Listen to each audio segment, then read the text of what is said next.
Ladies and gentlemen, this is Ollie here, and today is a special video because I thought for something special to celebrate 500 subscribers. Thank you to all 500, and as of today, because I decided to do that about 2 weeks ago, we're currently sitting at 607, I think it is. So thanks everyone for joining me. Hopefully you've all had fun along the ride so far. I certainly have. But I wanted to do something cool, not do something new, not do something that's sort of come out of the production ranks of a guitar brand, but to talk about something from my personal collection. So I left it to a vote on my Facebook and Instagram pages. Sort of just posted what's part of my collection that I think is cool. So I put up, what did I put? I put up my 91 SG Junior, which is a Gibson. I put up it's a 1960, not actually a 1960, it's a Fender Custom Shop Relic. I put on my Charvel Warren Z Martini Snakeskin, and I put up my Jackson Masterbuilt Custom Shop Monarch, sitting right here next to me. And I put up this, and this is a guitar that I've it's been a big part of who I became as a player over the past 4 or 5 years, I suppose, playing in bands, which I'll go into. And I guess people wanted to know about it, so yeah, I'm going to talk about its history, what exactly it is, why it's so damn important to me, and why, I don't know, maybe you won't want to have it in your collection, but why I certainly dreamt about it my entire sort of adolescent life, and I was lucky enough to have my dream guitar, as, you know, we don't always get to have those. Luckily, you know, my dream guitar is an original 1959 Les Paul at the moment. So yeah.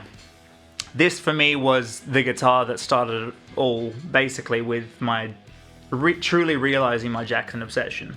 So it's a 2004 Jackson USA Select SL2H Soloist.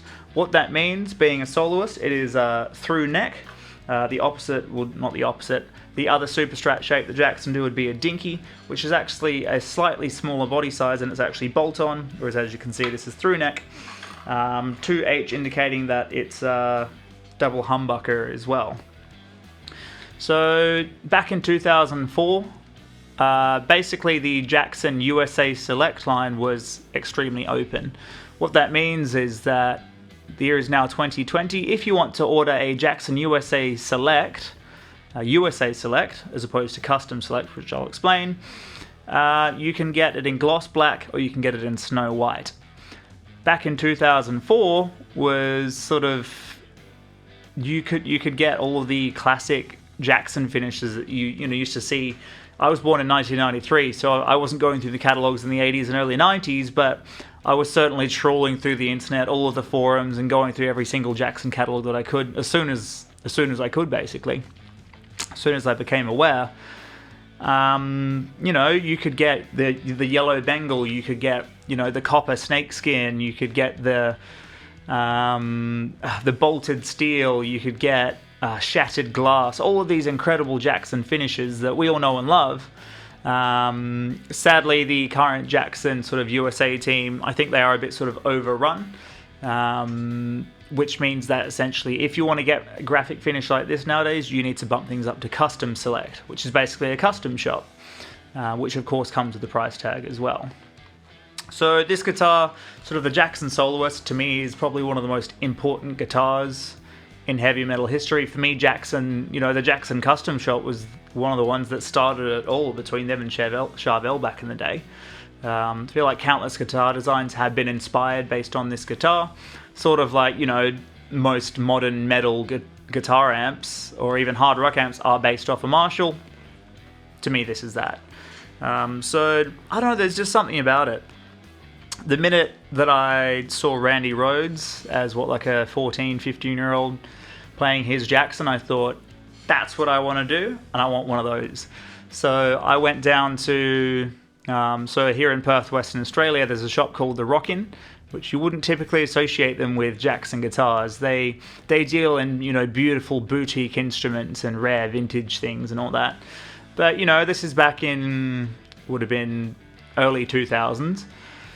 I walked in there, it was my local guitar shop, and I saw a Jackson Rhoads hanging on the wall. No, it wasn't the one that, you know, exactly like Randy Rhoads would play, his Concorde or his black and gold one, but it was a Jackson Rhoads nonetheless. It was a JS30RR, dot inlays, and I thought, this is the greatest guitar I've ever played, the greatest guitar I've ever seen.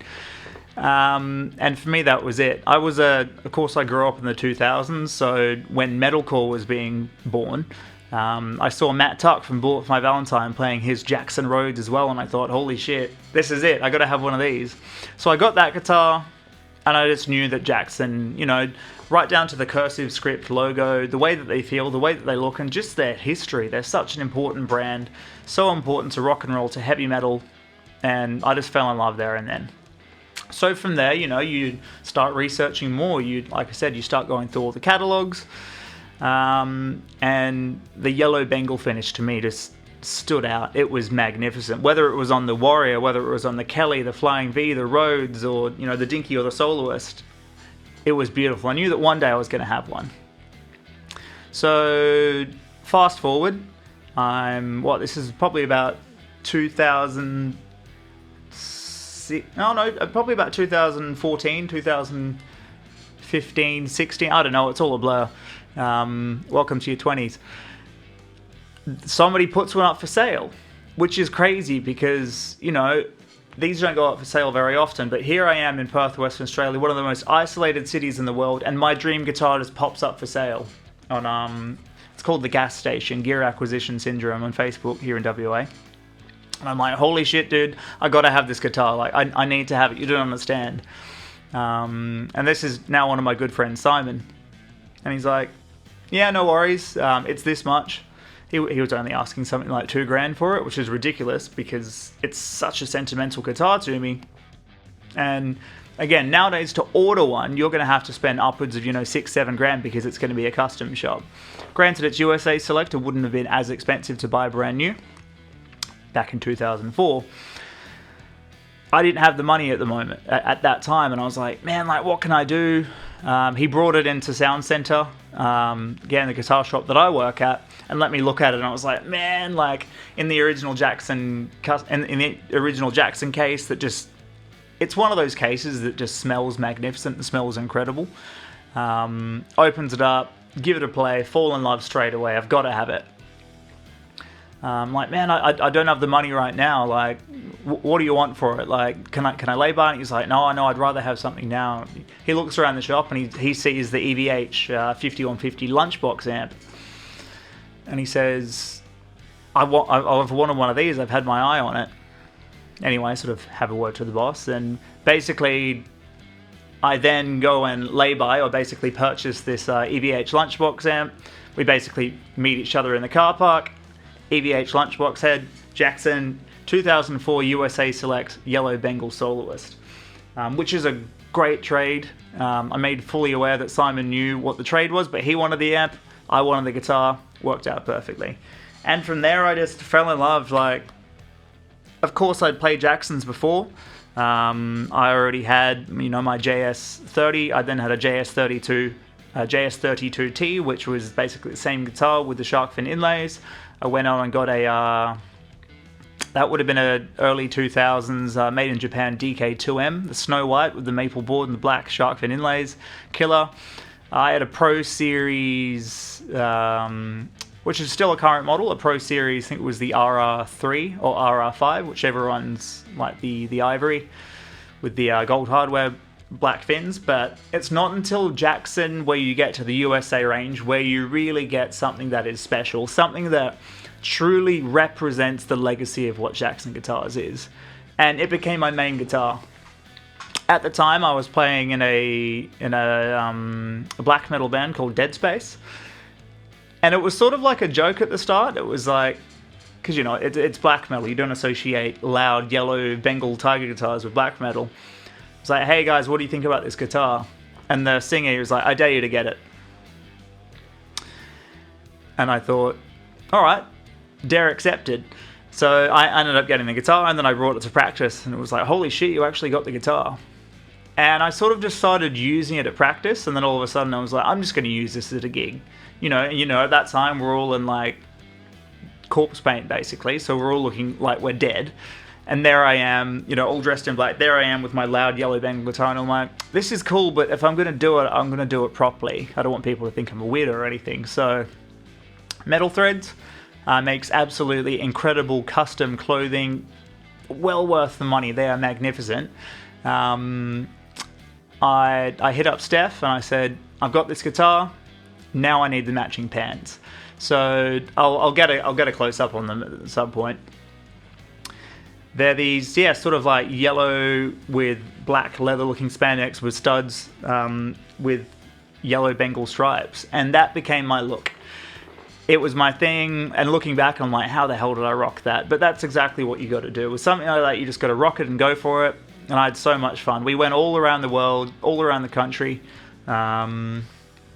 We did plenty of shows around Australia. We actually went to Japan, which was one of the Japanese tours. We were supporting Psychroptic, which was a great tour. And yeah, Japanese people obviously loved it. But most importantly, this guitar is just an absolute beast.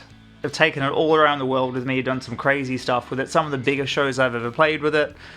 And you know, it's beaten and it's worn like a guitar that's 16 years old is, but it's just...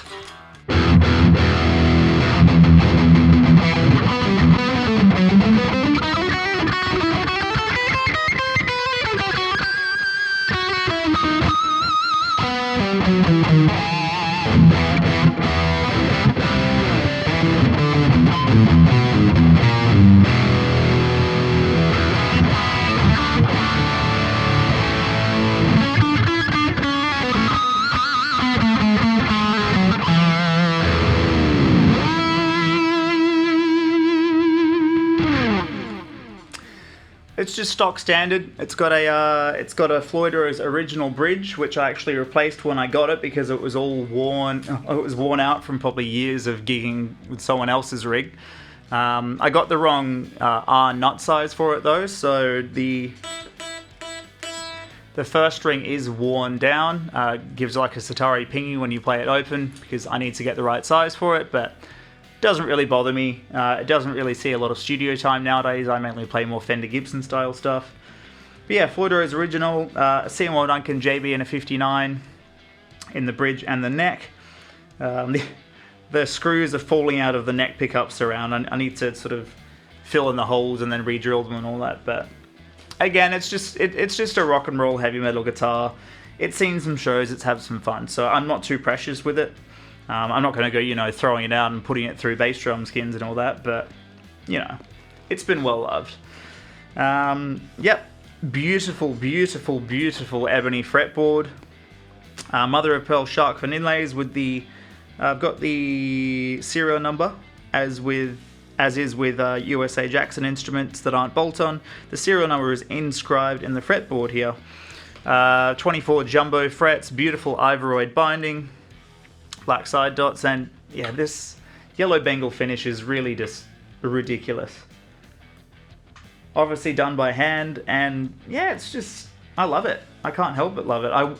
It was my dream and is still my dream to have a collection of all of the shapes. So, you know, the King V, the Rhodes, the Warrior, the Kelly, the Dinky, the Soloist, all together. But we'll save that for when, we'll save that for 1 million subscribers, I suppose. The original owner actually installed a, I'm not actually sure what the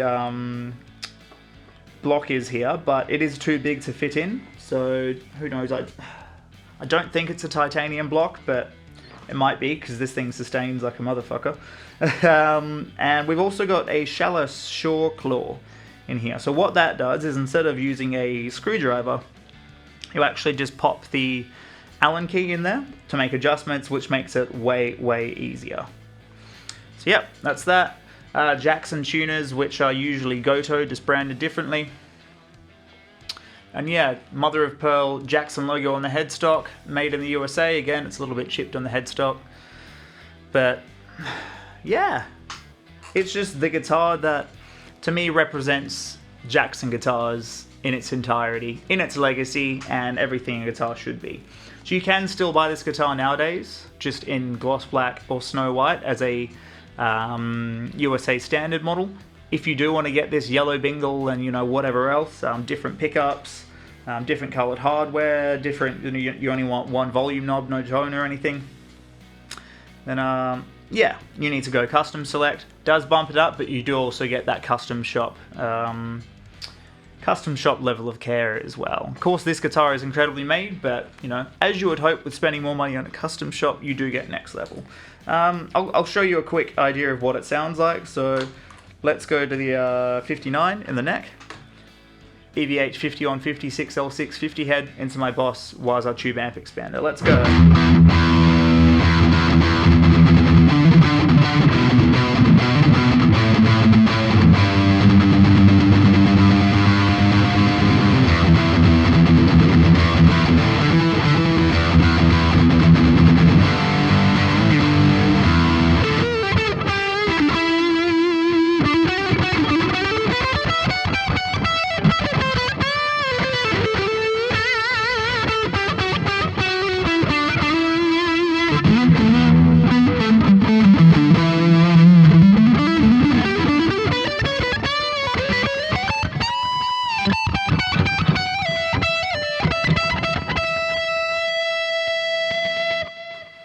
Middle.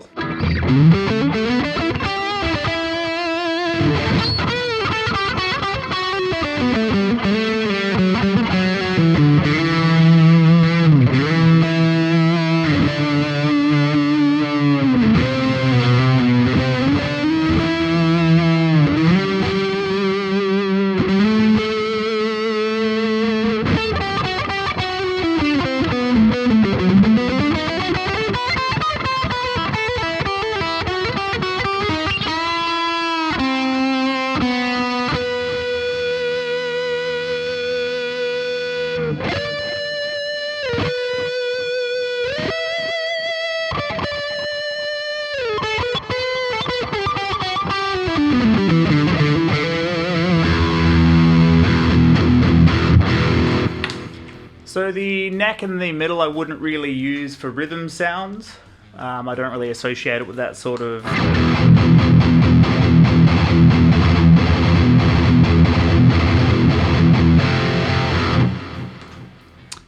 aggressive bridge sound, but it is sort of for leads. As you go up closer to the neck, you really do get that sort of like snappy sweetness out of it. So yeah, that is channel 3 on the EVH 5150 6L6. It's a USA Jackson, but I will show you some clean sounds quickly as well. Start off with the neck.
So that's what it sounds like.